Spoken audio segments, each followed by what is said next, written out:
আল্লাহ তাআলার কাছে আমরা তওবা করব, ইস্তিগফার করব।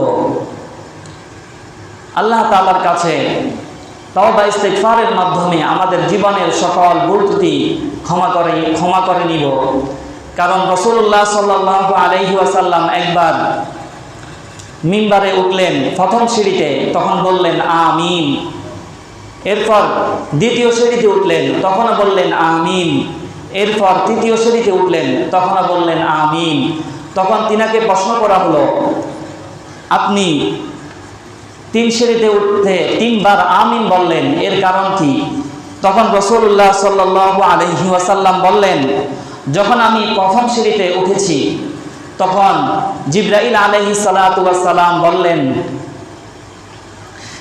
ওই ব্যক্তি ধ্বংস হোক যে ব্যক্তি রমজান মাস পেল কিন্তু নিজের গুনাহ আল্লাহ তাআলার কাছ থেকে ক্ষমা করে নিতে পারল না। তখন রাসূল বললেন আমিন। এরপর জিবরাইল আলাইহিস সালাতু ওয়াস সালাম বললেন, যখন আপনার নাম উচ্চারণ করা হয় তখন যদি কেউ কৃপণতা করে, দরুদ শরীফ না পড়ে আপনার উপর, সে ধ্বংস হোক। রাসূল বললেন আমিন। তৃতীয়তে জিবরাইল আলাইহিস সালাতু ওয়াস সালাম বললেন, ওই ব্যক্তি ধ্বংস হোক যে নিজের বৃদ্ধ মাতা পিতাকে ফেলো কিন্তু তাদের খেদমত করে, তাদেরকে সন্তুষ্ট করে জান্নাত অর্জন করতে পারলো না, সে ধ্বংস হোক। রাসূল বললেন আমিন। তাহলে ফেরেশতাদের সরদার জিবরাইল আলাইহিস সালাতু ওয়াস সালাম বদদুয়া করেছেন, আর আম্বিয়া কেরামের সরদার তিনি আমিন বলেছেন। তাহলে এই বদদুয়া অবশ্যই আল্লাহ তাআলার কাছে কবুল হয়েছে। এই জন্য আমরা এই রজনীতে আল্লাহ তাআলার কাছে বেশি বেশি তওবা করব, ইস্তিগফার করব। আর তওবা করার জন্য তো আল্লাহ তাআলা নিজেই আদেশ করেছেন। আল্লাহ তাআলা ইরশাদ করেন, ইয়া আইয়ুহাল্লাযীনা আমানু তুবু ইলাল্লাহি তাওবাতান নাসুহা, হে ঈমানদারগণ তোমরা আল্লাহ তাআলার কাছে খাঁটি তওবা করো। আল্লাহ তাআলা তওবাকারীদেরকে ভালোবাসেন, পছন্দ করেন। আল্লাহ তাআলা বলেন, ইন্নাল্লাহা ইউহিব্বুত তাওয়াবিন, নিশ্চয় আল্লাহ তাআলা যারা তওবা করে তাদেরকে ভালোবাসেন। রাসূলুল্লাহ সাল্লাল্লাহু আলাইহি ওয়াসাল্লাম বলেছেন, আত-তাইবু মিনাজ যামবি কামাল লা যামবালা, যে ব্যক্তি গুনাহ থেকে তওবা করে সে যেন নিষ্পাপ, মাসুম, তাকে আল্লাহ তাআলা ক্ষমা করে দেন। আল্লাহ তাআলার কাছে তওবা করা অনেক বেশি প্রিয়। বান্দা যদি তওবা করে আল্লাহ তাআলা খুব খুশি হন। হাদিসের মধ্যে রাসূল সাল্লাল্লাহু আলাইহি ওয়াসাল্লাম বলেছেন, আল্লাহ তাআলা কেমন খুশি হন একটি উদাহরণ পেশ করেছেন।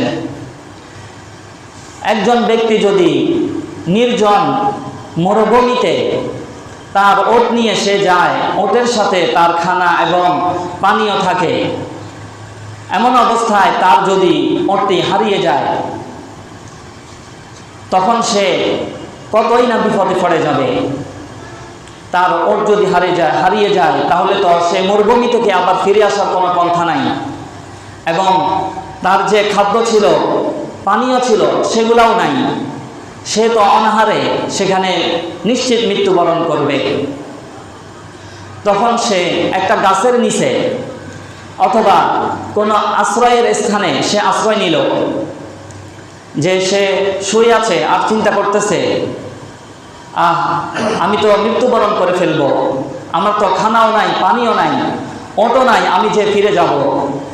সে চিন্তা করতে করতে পেরেশানি অবস্থায় তার ঘুম চলে আসছে। সে হঠাৎ চোখ খুলে দেখে তার ওট সামনে চলে আসছে, তার সামনে তার ওট। তখন সে কি পরিমাণ খুশি হবে। আল্লাহ তাআলা বান্দা তওবা করলে আল্লাহ তাআলা এর চেয়েও বেশি খুশি হন।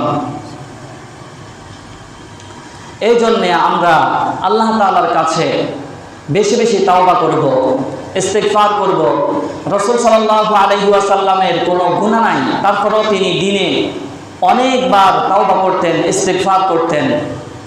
অনেক সময় দেখা যায় যদি গুনাহ হয়ে যায় তাহলে তওবা করতে দেরি করে, বা আল্লাহ তাআলার রহমত থেকে নিরাশ হয়ে যায়, নিরাশ হওয়া যাবে না।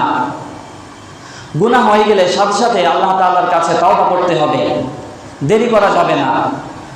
আল্লাহ তাআলা বলেন, ইয়া ইবাদিয়াল্লাযীনা আসরাফু আলা আনফুসিহিম, হে আমার প্রিয় বান্দারা, তোমরা যারা নিজেদের উপর নিজেরা জুলুম করে ফেলেছ, গুনাহ করে ফেলেছ, লা তাকুনাতু মির রাহমাতিল্লাহ, তোমরা আল্লাহ তাআলার রহমত থেকে নিরাশ হইও না।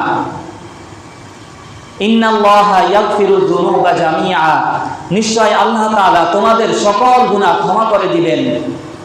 ইন্নাহু হুয়াল গফুরুর রহিম, নিশ্চয় তিনি ক্ষমাশীল এবং পরম দয়ালু।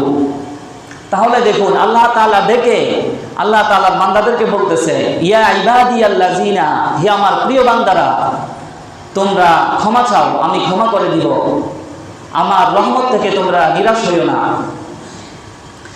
তাহলে আমরা আল্লাহ তাআলার কাছে তাওবা করব, ইস্তিগফার করব এই রাত্রিতে, যেন আল্লাহ তাআলা আমাদের সকলের জীবনের সকল গুনাহ ক্ষমা করে দেন।